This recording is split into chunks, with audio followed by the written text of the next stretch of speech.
Hello, everyone.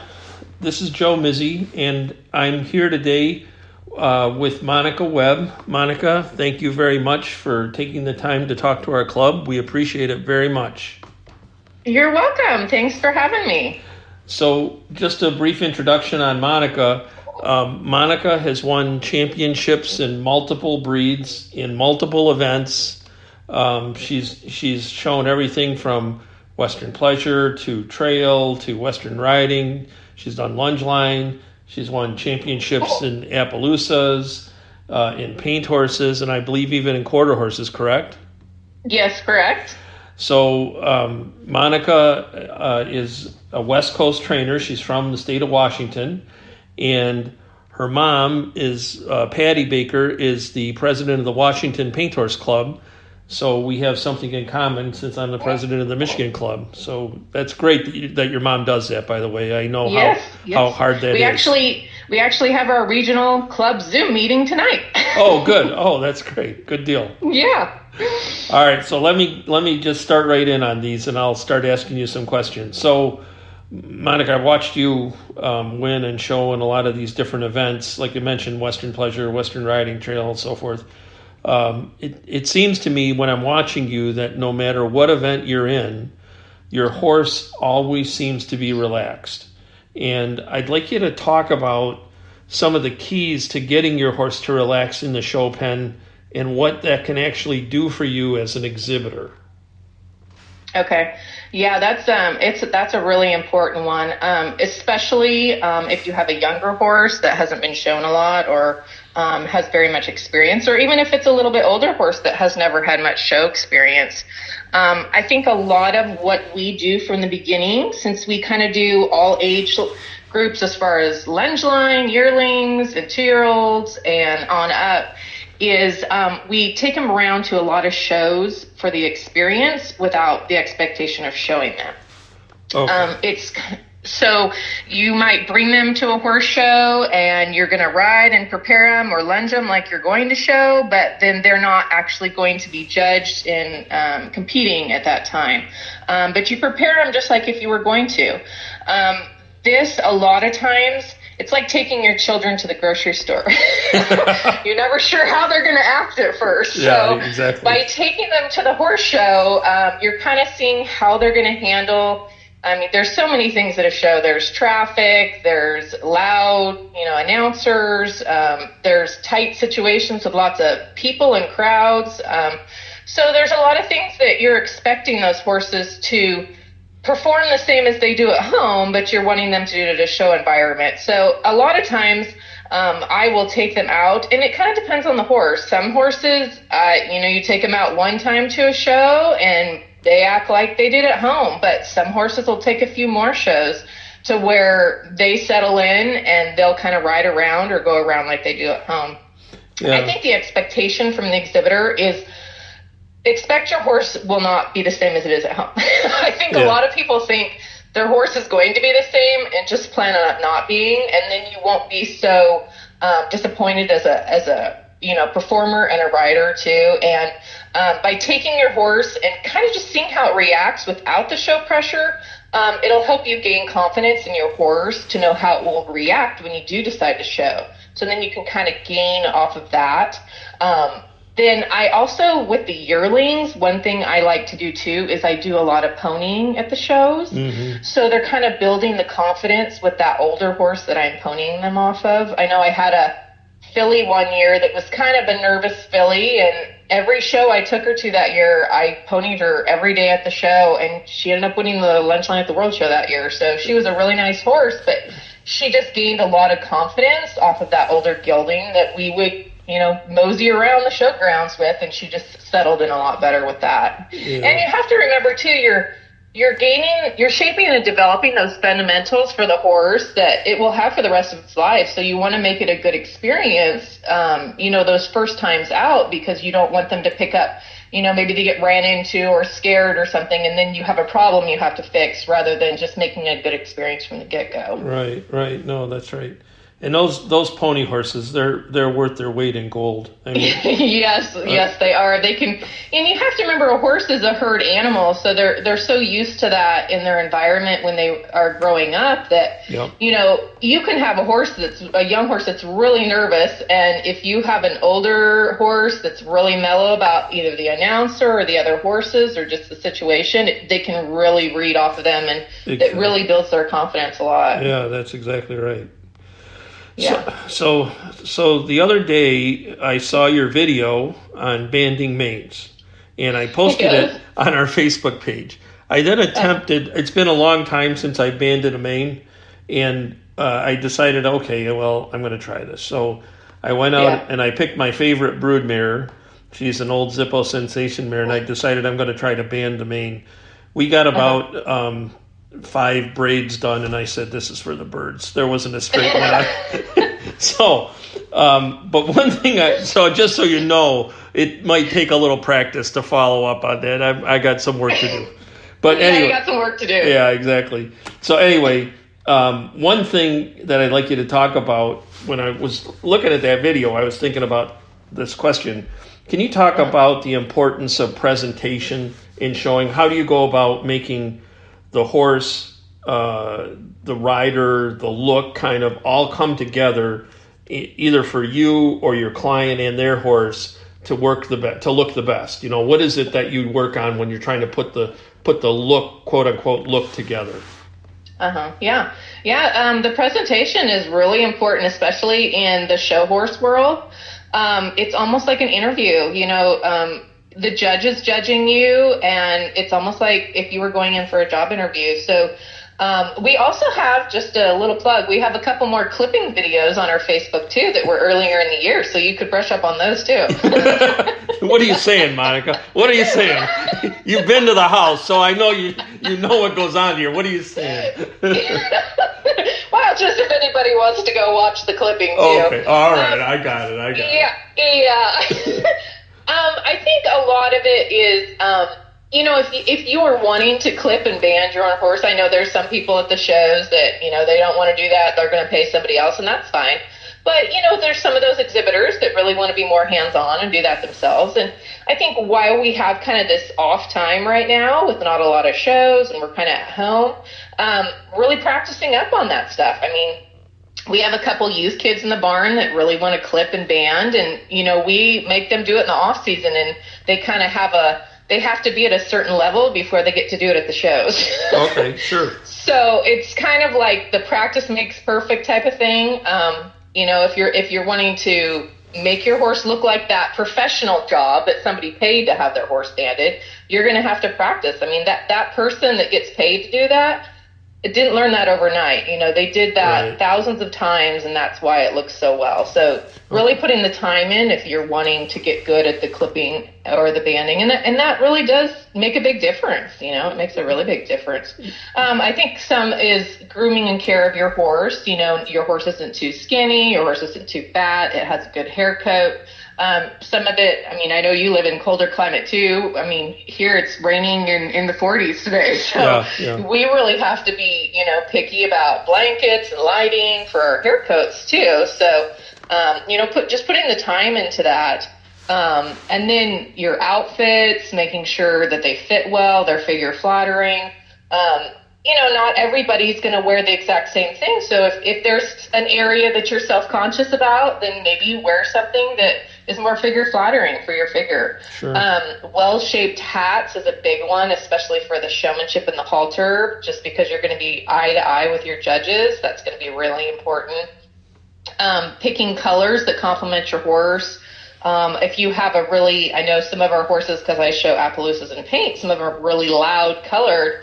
You might pick a more neutral color pattern with those louder colored horses. And then if you have a more solid color horse, then picking bright colors. I know I have one select lady that she has a very dark horse in a paint breed, and so I always lose her if she's not wearing something brighter. So the other thing is, if you're on the rail, I feel like you can wear brighter clothes than if you're in a pattern class, because in a pattern, you're the only one in there. You know, you're already going to attract the judge's attention, where when you're on a rail class like Western Pleasure, you can get lost in a bigger class. So you can definitely wear brighter clothes when you're on a rail class too. Sure. So, but yeah, it's very important. It's more, you know, think of it like an interview. What would you wear to an interview? Right. And to be professional. Right. That's exactly right.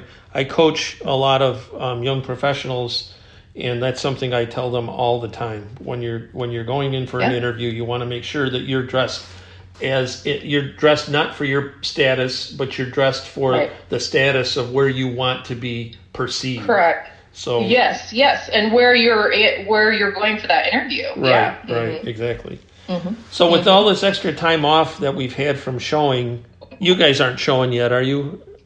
No, it's going to be a while before Washington's showing. I think we're going to have to go outside the state. I know. We're the same way here. So with the extra time off, what have you been working on with your training horses that you might not have been able to do during a regular show season?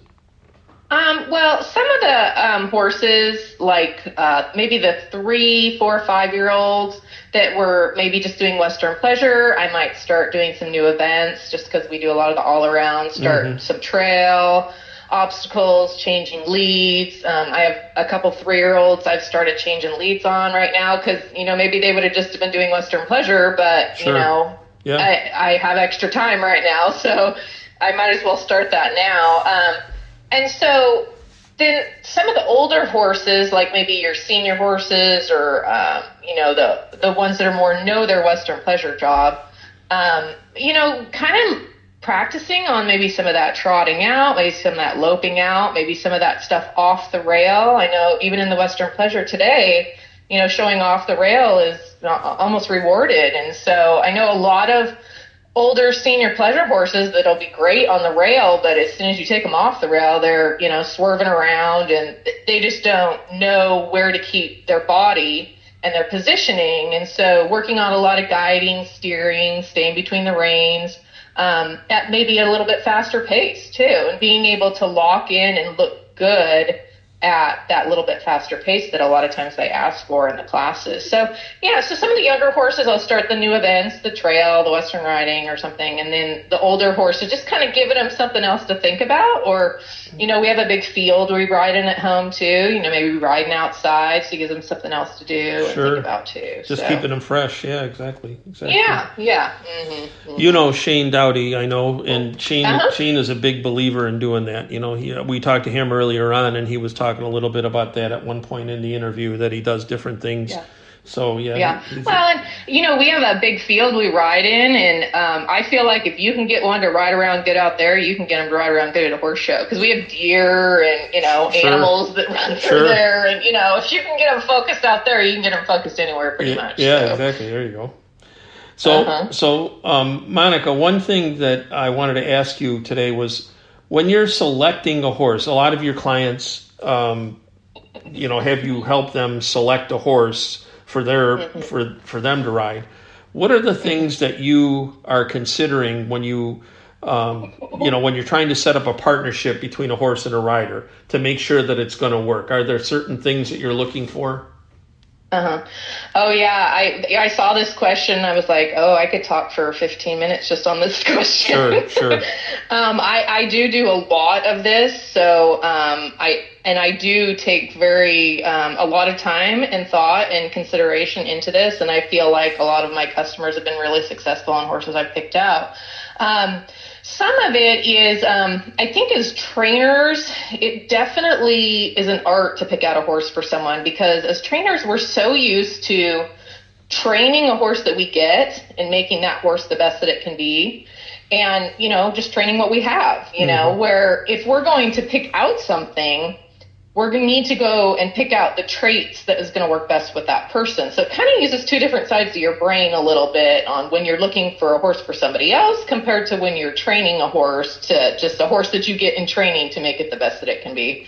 So a lot of times what I do is I sit down. We have a sit down with the person or customer if they're looking to purchase a horse. And I try to get them to be very specific on what events that they are most interested in, because every horse isn't going to be good at everything. Right. So you can't just tell me, oh, I want a horse that's going to win everything, because there isn't a horse out there. So sure. I try to get them to be very specific on, maybe pick 2 or 3 classes that are really your fun classes to do, and you would really like a horse to succeed in those. Because it takes a lot of different types of horses to be successful, say, in Western pleasure compared to horsemanship, Right. So being more specific on that, and that's kind of where a price range would come into. I think as trainers, we can ride a lot of different styles of horses, temperament-wise. I mean, I can ride a hotter horse, I can ride a lazier horse, I can ride a high-headed horse, I can ride a spooky horse, a rough horse, a sassy horse, where an amateur or youth isn't going to be able to adapt that easily.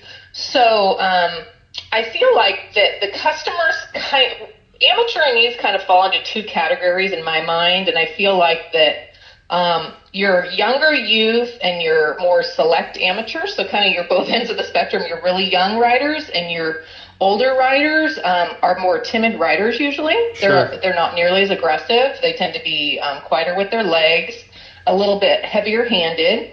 And so that's going to take a specific horse for them. They need a horse that's a little bit easier to get going, doesn't take a whole lot of leg, but maybe is a little bit more forgiving with the cues and can make mistakes on. Sure. And if you think of when somebody new starts out riding and they have a lesson horse or something like that, it's usually a horse that's kind of dull in the mouth because they're going to tow them around, and they're easy to get going, because if you had a horse that was too lazy, they wouldn't be able to get them going. So you're kind of looking for that, but you're just upping the level of being able to have self-carriage and collection kind of more on its own without a lot of help from its rider.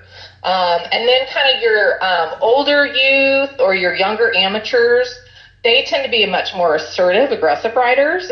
So they can usually take a horse that's maybe a little duller or lazier, that needs a lot more leg to keep its motivation.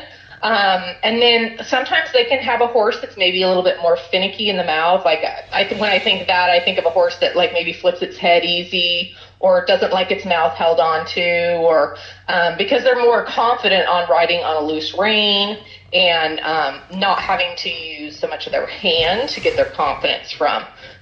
So I think I really try to assess the person's ability before I go and look for a horse, and then I kind of try to find a horse that falls into those categories. And those are kind of hard to find, And most of the time when I first ride something, I can kind of tell, or you're kind of trusting your trainers that you're getting your horses from too, and you kind of, ask a lot of questions about that stuff. And I think just having good communication with your trainer about what your goals are for the future and kind of finding what's going to suit you the best, because when you keep the lines of communication open, both parties are going to be more happy too with results. Yeah, exactly. That's great insight there, Monica.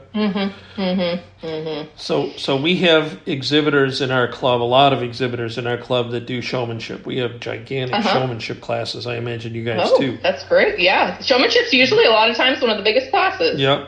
So I've been told that showmanship always looks easier than it really is, and I know that for a fact. Right. Can you talk about some of the keys to a successful showmanship pattern and give some ideas as to what exhibitors should be working on with their horses to be successful at showmanship? Yeah, I actually won the Youth World Show twice when I was a youth at the App World Show in showmanship. I knew that, actually, doing some research on you, yes. Yeah, so I have done my share of showmanship, yes. So I think some of showmanship is kind of one of those events that the more you practice it, the better it gets. Yeah. I can't say that about every class, but it's such a class that you have to be so together with your horse. I mean, it does class. It does connect you with your horse. You can not have a trainer and be really good at showmanship. You know what I mean? Yeah. It's you can be really good at showmanship and not even have a professional helping you if you're listen to the small cues and get specific with what you're looking for. So I think that that's why a lot of people like it, I think. Some of it is you have to think of the horse as your dance partner. So anybody that's done any type of dancing, the horse is your partner. And so you're kind of trying to keep the grace, the posture, the poise, the togetherness is kind of of most importance. It's almost like it looks like you guys are doing it together, and there's nothing that's separate in your performance. Sure. Some of the big things is like keeping the same distance from your horse at all times. The horse isn't getting closer to you, farther away. You're the same distance away at all times. Your hands and your posture are very still, and your position, it stays the same all the time. Your horse's head position stays set the same level, not too high, not too low. Doesn't look like it's resisting and you're pulling on it, or its head's really low. Those are some really important things. Your steps and your footwork with your horse while walking, trotting, backing are in unison. You want to mirror. It's just like if he or she was your partner, you want to mirror that to where it looks exactly the same. I think as far as pattern execution, making sure you're real correct on your markers and are straight with the judge. A lot of times, like if I have some exhibitors that aren't in the first classes of showmanship, I'll send them up to the stands and they go and see where the cones are and where the judge is positioned, and they kind of plan out where they're going to go. And so before they even have their horse out there, so they kind of have a plan of where their markers are and where their lanes are going to be. The completion of the pivots is a big one. I see a lot of underturning, overturning, not staying straight, quick setups, one or two movements in your horse's feet to set up. And I think a lot of it is just practicing your patterns at home, practice that, even if you have another person at home you can practice with, or if you have to use a cone or whatever, practice putting it all together at home. I know I have a lot of people that they might look great when they're just practicing the elements, but practice putting it all together a lot, because you'll find a lot more stuff pops up when you're moving quickly on to the next thing, rather than just drilling, say, on pivots or just drilling on trotting and stopping or something. So practicing patterns at home is a big one too. Yeah, that's the one thing I've noticed about showmanship, unlike a lot of the other events. It is repetition, yes. repetition. Yes. Yes, repetition. I have known a lot of people that, maybe had a trainer for a couple months or just to kind of polish them up, but are very good at the showmanship without a lot of trainer. Just, you watching videos, there's a lot of stuff out there on the internet. You can watch, larger shows and be detailed and be specific, and, watch that person's footwork, watch what they do every single time. You'll notice the good people, they move their feet exactly the same all the time, every single time they do something. Yeah. And so getting to where you're that detailed about stuff is really important showmanship. Yeah, that's great advice. Mm-hmm. So now that I'm getting a little bit older, I've developed a great appreciation for the Lunge Line classes. Oh, have you shown in the Lunge Line? Not yet, but that's on the it's on the bucket list. It's on the agenda. Yeah, exactly. It's on the list. What do you do when you're trying to select? What are you looking for when you're trying to select a Lunge Line horse? What are the characteristics? And when people are showing the Lunge Line, what do you find is the most difficult for exhibitors? What aspect of doing the Lunge Line is the most challenging for exhibitors? Yeah, this is a great question too. I think one of the most important things with working with the yearlings, because they are such a young age, and really, if you're wanting to show in the Lunge Line, you have a very short window to actually get them trained. So it's not like a riding horse where if they're not ready, it's like, oh, well, we'll just ride the next year. A Lunge Liner only has a short career. Right. A lot of it is, I feel like the horse has to be willing to work and learn. If it's not a horse that wants to learn the Lunge Line, I am not a big believer in making them learn the Lunge Line. Okay. It has to be easy for them. They have to, and some of the things I mean by that is like, they go easily. They're not pulling on you all the time on the Lunge Line. Like cross-firing on the wrong lead's a hard one on the Lunge Line too. Sure. So they kind of have to be natural at just doing what you want to do, because you don't have a bridle, you don't have a spur, so it's just kind of is what it is. I mean, there's a few little things that you can do to sharpen them up, but pretty much what you see is what you get on the Lunge Liner. And there's some great riding horses that were never good on the lunge line. So just because your horse doesn't lunge good doesn't mean that it's, not going to be a good riding horse. So I think that's some of the things to think about first. Some of the things I look for on a lunge liner would be a good top line. A lot of yearlings will be high necked and high headed. And a lot of that is they're just not balanced when they're loping on the lunge line. And, some of it comes from strength. They're not strong enough. So that's something, if I was picking one out, I would definitely look for that. Or if I get one in training to do the lunge line, having a strong top line and being able to balance itself while it's loping around with its neck fairly level. I mean, it doesn't need to be like it's riding, but it needs to definitely not be straight in the air, because that's something we can't fix when we're lunging. That's true. That's true even for a riding horse, because everything kind of falls from the top, it all falls from the top. Because even a riding horse, you might get its head down, but it's going to look like you got its head down. Right, exactly right. So top line's a big one. The other thing with the lunge liners is a flat front leg. That's something you can't make. It just comes natural for a horse. Mm-hmm. You usually can see that pretty early. So the level top line and the flat front leg are something those are two big things I definitely look for, that are going to make you stand out, because there's not a lot of horses that have that. I mean, I've done a lot of yearlings, and there's a lot that don't do that. So it's your rare one that will have that, and then be mature and strong enough to be able to hold that too. Right. Some of the other things is being mature mentally, because you're going to be asking them to show and go to a horse show and settle in quite quickly. And there's some that just aren't going to settle in that quick. It's going to be really difficult, because you may only have a little time to get them used to going to the horse shows before you're going to have to show. So something that's fairly mature mentally and isn't too timid, I would say. Something that kind of has maybe that horse that was in the field that was kind of a bold personality would work well for being a lunge liner too. So some of the things with the exhibitors, because I have done, some amateurs and stuff like that for the lunge line, is probably the most difficult thing that you're going to work on, Joe. Yeah, right. Time. That's what I'm asking. Yep. Your time, if you're in the lunge line, you have a minute and a half, and you have to walk, trot, lope, and reverse. Walk, trot, lope each way and reverse, and that comes up real quick once you're out there. Right. So that's what I find amateurs have the most trouble with. A lot of what I would say is practice your time at home. Get to where you kind of know, when I'm lunging, how long is a minute and a half, and what do I need to do to get all this in this time. And each horse is going to be a little bit different. I kind of have in my head, like, how many circles around, or do I go a half circle, or do it a full circle, or how long do I go around before I need to move to the next gate, or I need to stop and reverse. I kind of have that already in my head.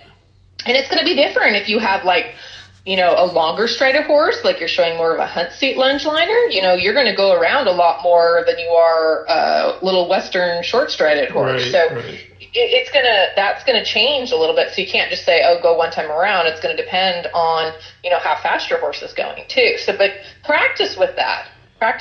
So you get really good at your time judgment. The other thing that'll make that easier is if your horse is responsive to your cues. The horse needs to go when you tell it to, and it needs to stop when you tell it to. I mean, I can't tell you how many times I've seen, an amateur can't get them loping, or, they can't get them into the next gate, or they can't get them to stop. Well, that's just eating up your time for the rest of your go. And so you're having to shorten everything else up because you lost on your time. So really, and you're working with the horse, I mean, I kind of have, it's like 3 clucks or 3 kisses, and the horse needs to be doing something. Like we have to have a backup too if we're not going, because we're going to run out of time. So that would be something to practice on. The other thing is, I have a lot of people that have a hard time with the reverse. Getting really good at, everybody has kind of their own style of how they reverse. So it's not exactly what you do. It's just you need to be able to get it down where you can perform it quickly and efficiently.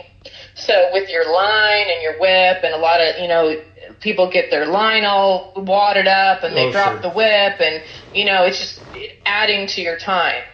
So you want to get to where you get really good, and your horse gets really good at, like, we're stopping and we're reversing, and I might practice stopping and reversing a lot. Or my amateurs, maybe I just have them walk, and then we stop and reverse, and we practice the hand maneuvers of how to do it, get it done quickly, so then you're on to the next thing. Because if you're having to focus on that too much in the class, you got so many other things to focus on in a minute and a half, it's going to be really difficult. So, and the precision, the precision's really important, isn't it? That you do oh yes, you've got to be precise in your cues.